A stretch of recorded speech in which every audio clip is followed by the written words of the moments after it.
पाप क्या है? अष्टावक्र की दृष्टि में पाप का रहस्य। भारतीय आध्यात्मिक परंपरा में पाप शब्द का बहुत बार प्रयोग किया जाता है। सामान्यतः लोग पाप को बुरे कर्म, गलत आचरण या धर्म के विरुद्ध किए गए कार्य के रूप में समझते हैं।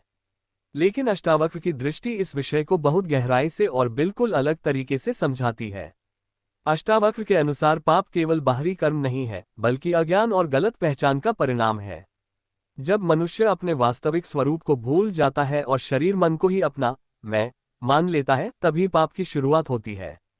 एक, पाप का सामान्य अर्थ। सामान्य धार्मिक दृष्टि में पाप का अर्थ होता है झूठ बोलना, चोरी करना, हिंसा करना, किसी को दुख देना, लोभ, क्रोध, ईर्ष्या आदि में पड़ना।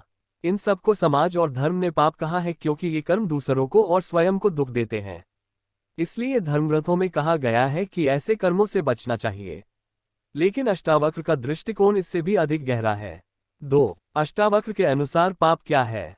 अष्टावक्र कहते हैं कि वास्तविक पाप अज्ञान, अविद्या है। जब मनुष्य यह मान लेता है कि मैं शरीर हूं, मैं मन हूं, मैं करता हूं, तभी वह संसार के जाल में फंस जाता है। यही गलत पहचान आगे चलकर इच्छा, भय, क्रोध और लोभ को जन्म देती है। इसलिए अष्टावक्र के अनुसार अपने असली स्वरूप को भूल जाना ही सबसे बड़ा पाप है, क्योंकि जब व्यक्ति स्वयं को आत्मा के रूप में नहीं पहचानता, तब वह बाहरी चीजों में सुख खोजने लगता है। 3, पाप और कर्तापन का संबंध। अष्टावक्र गीता में बार बार कहा गया है कि कर्तापन का भाव ही बंधन है। जब व्यक्ति सोचता है कि मैं ही सब कुछ कर रहा हूं, तभी वह कर्मों के फल में उलझ जाता है। अच्छा काम किया पुण्य, बुरा काम किया पाप। लेकिन अष्टावक्र कहते हैं कि जो व्यक्ति अपने वास्तविक स्वरूप को जान लेता है, वह समझ जाता है कि आत्मा कभी कर्ता नहीं होती। आत्मा केवल साक्षी है। जब ये समझ आ जाती है, तब पाप और पुण्य दोनों का बंधन समाप्त हो जाता है। 4, पाप का मनोवैज्ञानिक रूप। अगर हम गहराई से देखें तो पाप का संबंध बाहरी कर्मों से ज्यादा मन की स्थिति से है। उदाहरण के लिए, 2 व्यक्ति एक ही काम करते हैं, लेकिन उनकी मानसिक स्थिति अलग होती है।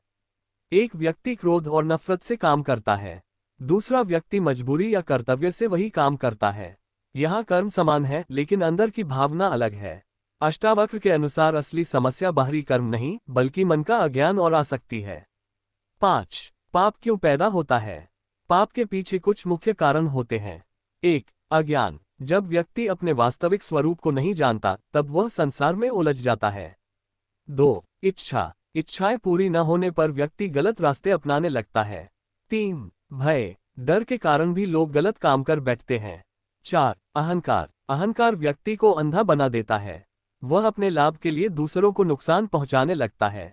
अष्टावक्र कहते हैं कि ये सब मन के खेल हैं। 6, ज्ञानी के लिए पाप का क्या अर्थ है?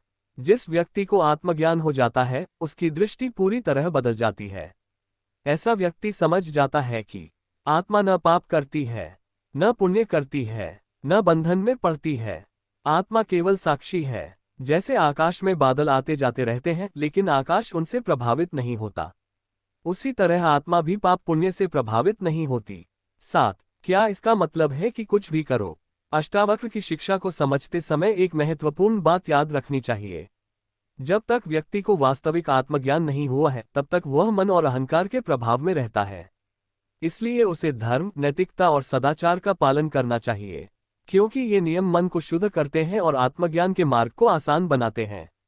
8, पाप से मुक्ति कैसे संभव है? अष्टावक्र के अनुसार पाप से मुक्ति किसी कठिन तपस्या या कर्म से नहीं होती। मुक्ति का मार्ग है ज्ञान और जागरूकता। जब व्यक्ति गहराई से ये देखता है कि मैं शरीर नहीं हूँ, मैं मन नहीं हूँ, मैं शुद्ध चेतना हूँ, तब धीरे धीरे मन की सारी उलझनें समाप्त होने लगती हैं। तभी पाप और पुण्य दोनों का प्रभाव समाप्त हो जाता है। 9, अष्टावक्र का अंतिम संदेश। अष्टावक्र का संदेश बहुत सरल और गहरा है। वे कहते हैं, तुम पहले से ही शुद्ध हो, तुम पहले से ही मुक्त हो। पाप केवल मन की एक कल्पना है जो अज्ञान के कारण पैदा हुई है। जब ज्ञान का प्रकाश आता है, तब ये भ्रम अपने आप समाप्त हो जाता है। निष्कर्ष, पाप को समझने के लिए केवल बाहरी कर्मों को देखना पर्याप्त नहीं है। अष्टावक्र हमें सिखाते हैं कि पाप का असली कारण अज्ञान और गलत पहचान है। जब मनुष्य स्वयं को शरीर और मन मानता है, तब वह इच्छाओं और भय के कारण गलत कर्म करता है। लेकिन जब उसे अपने वास्तविक स्वरूप का ज्ञान हो जाता है, तब वह समझ जाता है कि आत्मा हमेशा शुद्ध और मुक्त है। इसलिए अष्टावक्र की दृष्टि में पाप से मुक्ति का मार्ग बाहरी कर्मों से नहीं, बल्कि आत्मज्ञान और जागरूकता से है।